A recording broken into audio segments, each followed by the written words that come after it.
Happy Sunday and welcome back to the Buddhist Podcast. My name is Noah Cease, and today I'm going to do a little bit of a recap of some fun activities I got to do over Friday the 13th and delve into the connection between dream analysis, dream work, and shadow work, and how this weekend really kind of solidified a few things for me and helped me clear up, even just for myself, how useful dream work really is for mental health, what it can do for you to change the content of your dreams.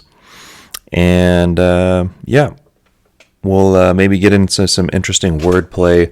'Tis the season, after all, for things like shadow work and spell casting. So we'll kind of talk about a couple of these things and hopefully have some fun and hit some good, interesting information.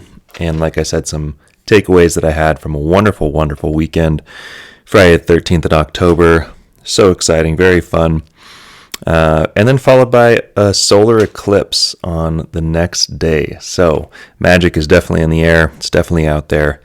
And felt it. Yeah, had a really great time. So first and foremost, I had the pleasure of going to a masquerade party at Miramont Castle in Manitou Springs, Colorado. And it's Miramont Castle's it's a castle. And so it was a perfect setting to have a masquerade party.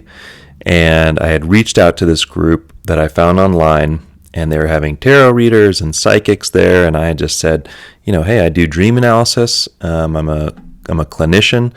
I would love to come and just hang out and, totally free of charge, just like to have fun with it. And so they said, absolutely, we'd love to have you. And so I had a really cool experience in the castle. Everybody was dressed up in masquerade masks and formal wear. It was such a fun time. And it really shocked me how, I really didn't expect that many people to be very interested. Everybody's so much more familiar with tarot cards and getting a psychic reading and those kinds of things. So I thought, maybe a couple people might have some questions. Well, as it turned out, I had a line waiting, and I did not stop talking to people for 3.5 hours straight. So almost the entire event, I had people waiting to talk to me about their dreams, ask general questions, and all sorts of stuff. So that was just, oh my gosh, it was so exciting. It was so much fun. And I noticed some really important things that came up pretty frequently throughout the night. And it was just so magical to see the shift in people's demeanors, the shift in their facial expressions on hearing some of the information, how it was relevant to their life, and what they can do to start changing some of the elements that are coming up in their dreams that are impacting their daily life. So I'm going to take a minute and kind of talk about some of the common things that came up that seemed particularly helpful. And then I'm going to relate that to shadow work. And I've done a video on dreams and I've done a video on shadow work. And so this is kind of going to be a combination of the two. So one of the things that I told every single person I spoke with was that the subconscious does not know that anything else exists. As far as the subconscious knows, it is the entire universe. Now, all of the images and locations and people, all the things that are in our dreams are really a result of data collection going through our senses. So sense of sight, smell, taste, touch, and all those things. And so the subconscious is this emotion generator. And because it's not aware that anything else is out there, that's why all the things in our dreams are symbols, though they may also have a fairly realistic counterpart in our daily lives, in our literal daily lives. I'll explain that more in a minute. But that's why everything in the dream is a symbol. It's because the subconscious doesn't know that anything else exists. It's just emotion, and then it pulls in that sense data to match an image that's most closely related to the emotion itself. And so in that, then, and this is what was really, really helpful for a lot of people, was realizing that means that every single component in the dream is an aspect of your own personality. It's an aspect of your own being. And so that alone, so many people, their faces would just instantly change when they heard that. So that's really, really important. Every single part of the dream is an aspect of who you are. It's an aspect of your own personality. It's an aspect of your own emotional being. Now, again, clearly we have, we live out these situations in life, and we have difficult conversations. We have different difficult relationship patterns with certain people in our lives, and those same patterns come up in the dream. So, what do we do about that? Well, if you can figure out the kind of symbolic representation of what it means within your own personality first, then that will actually create a roadmap for you on how to change or address the external situation that you find yourself in your waking life. So that was a big one. And I won't give any specific examples of dreams that people told me out of respect for them trusting me and being in that space and being vulnerable. But here's how it relates to shadow work, because a lot of people would tell me about the bad dreams that they were having, these nightmares that they were having. And once they heard and immediately understood, it was a tacit understanding that everything that's happening in those terrible images of the nightmares were a part of themselves, you saw that internal shift happen. And this is where it relates to shadow work, because it's not about the terrible or violent or horrifying images or themes about the dream. Again, those are just symbols. So your subconscious is doing everything in its power to get your attention. And you can think of it, and this is what I told a lot of people that night, was think about those dreams like a toddler or a young child throwing a tantrum. In order to address the tantrum, you have to understand what need isn't being met in that young child or that toddler. Well, our dreams are exactly the same way.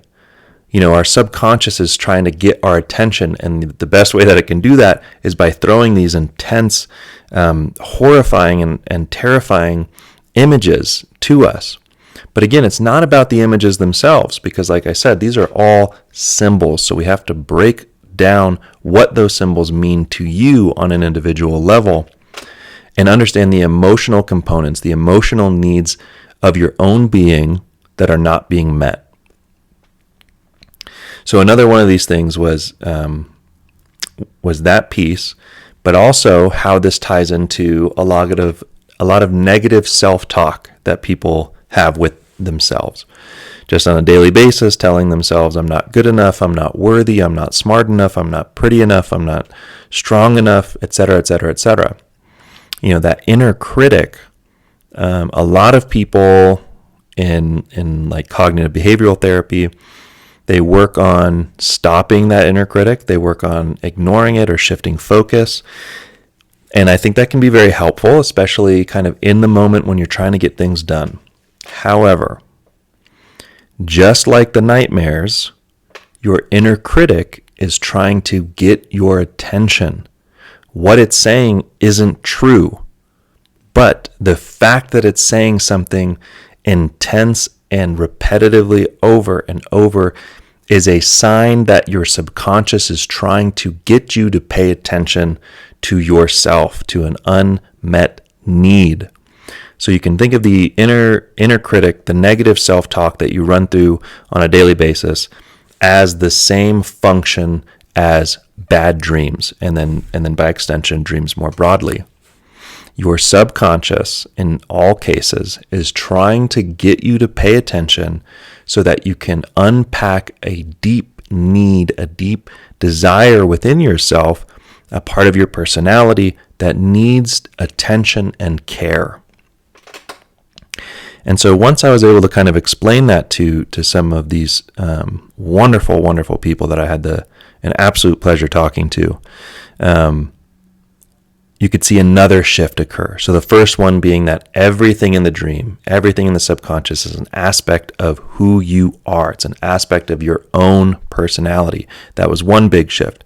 The second shift of being all the images and your conscious negative self-talk are the unconscious's way of trying to get you to pay attention because there's a deep part of you that needs love. Those were the two pieces that people responded to with the most emotional intensity.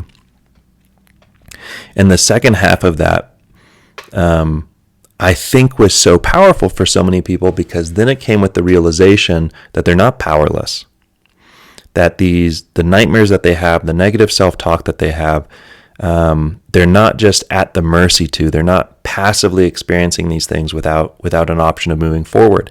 Now they can do something about it. Because unpacking, weathering, weathering the initial tantrum and saying to yourself, whoa, okay, these images in the dreams are really intense. This negative self-talk is really intense. Let me be patient. Let me connect with those things.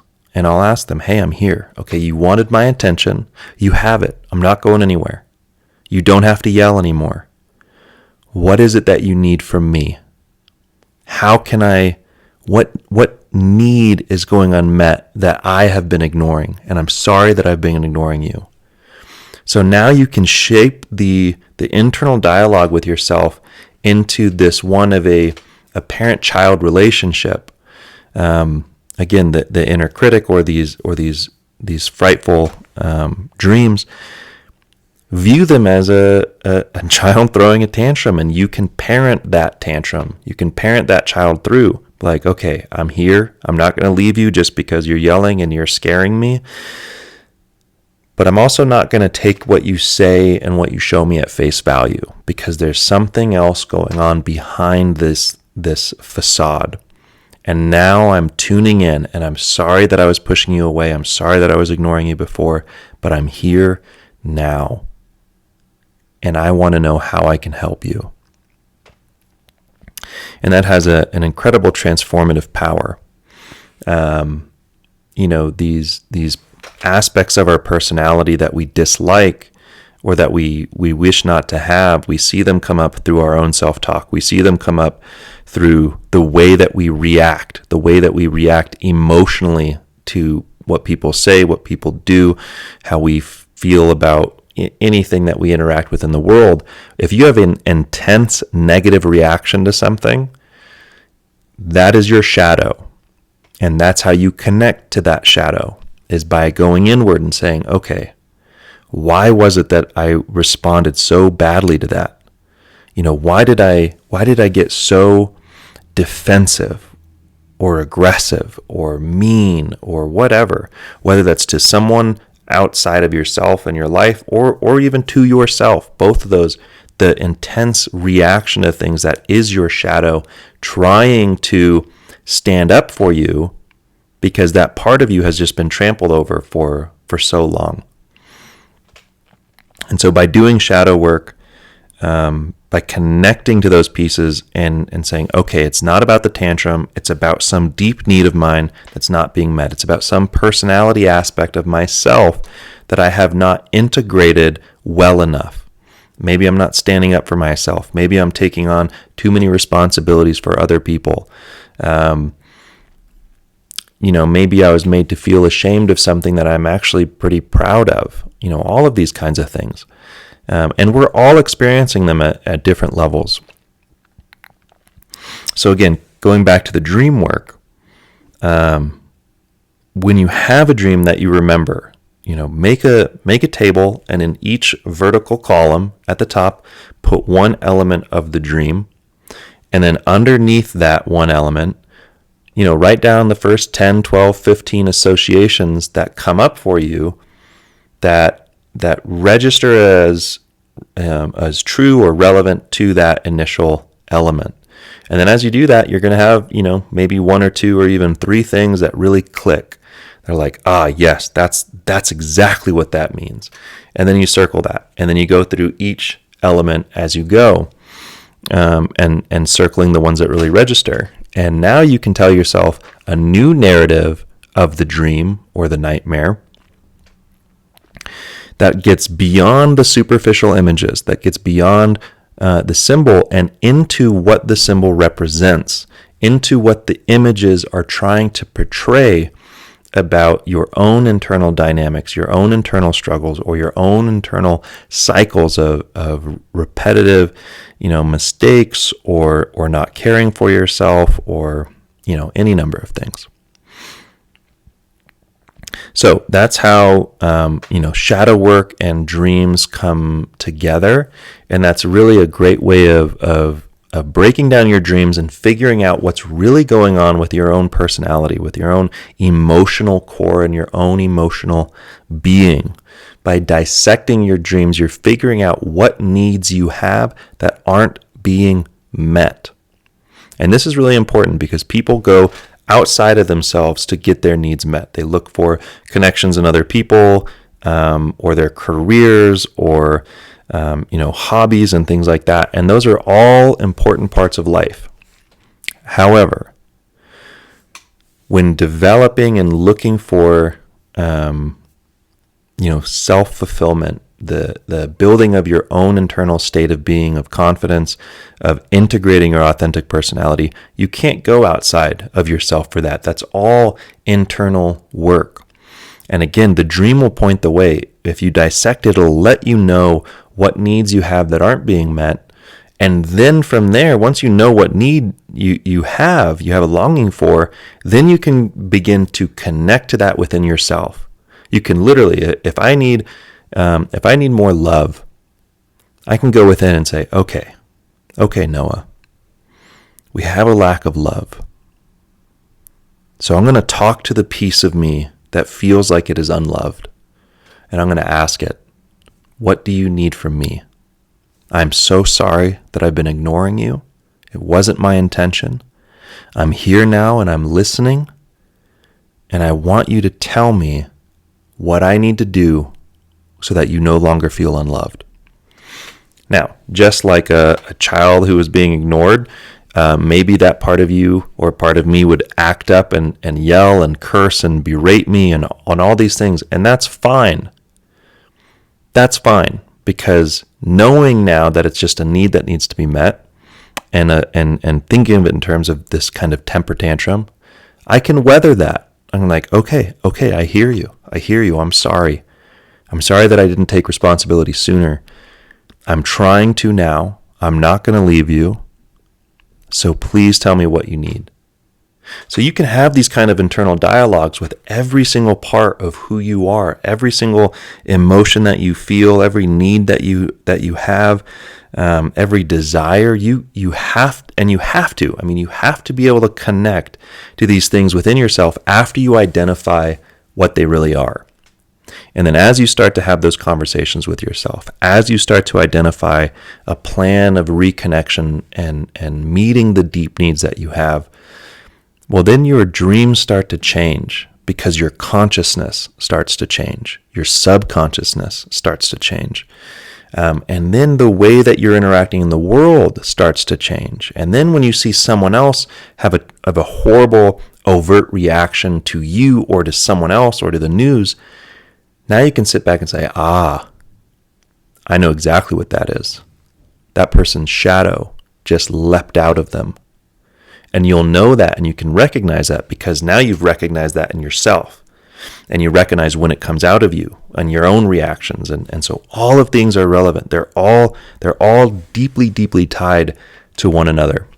And that's what's so wonderful about working with dreams, is that as you begin to unpack them and understand yourself and your own subconscious, you can truly heal a tremendous amount. And you can really start meeting those deep-rooted needs that you just aren't guaranteed. You can't force to have by imposing your needs on someone else. That's too much of a burden of responsibility. And this is also now to kind of tie in on a little bit of a lighter note, just kind of having some fun with words here. This is also where journaling about your dreams, journaling about your needs, journaling about the thoughts that you might be having that come up all the time over and over, the inner critic and all those kinds of things. This is where there's something neat that kind of happens because, again, in the spirit of magic, this is where we talk about spell casting. So as you journal your thoughts, as you journal about the memories or the internal dialogue that just has you gripped, has you possessed in a sense, and needs to be cast out. The way that you cast out possessive thoughts is by writing it down. But in order to write any word, you have to spell that word. So the act of journaling, the act of writing down these intrusive thoughts, these negative thoughts, what you're doing is spelling those out, and you are casting them out of your mind and onto the paper. So you're literally casting spells to break a possession of your own mind just by writing things down. This is also why all witches and warlocks have grimoires and spell books, because now you've put those spells, you've spelled it out into the book, so you are no longer possessed. You cast it out of yourself, but anyone else who reads it may now fall under that spell, and now they are cast under it and they're possessed by that spell. And so anything that you read, you're being, in a sense, you're having a spell cast on you just by reading, because you're reading the spelling. So anyway, that's just this kind of very magical kind of way of thinking about journaling. But it also shows a very, very rich history of language itself and how powerful our emotions are, our subconscious is, and how relevant something as simple as writing is to a deep, deep history of personal transformation. So anyway, I think that's just a really fun way of thinking about journaling, casting out spells that you've been possessed by into your spell book. So you can think of your journal as a spell book in that case. So anyway, a lot of big stuff, a couple of little fun things.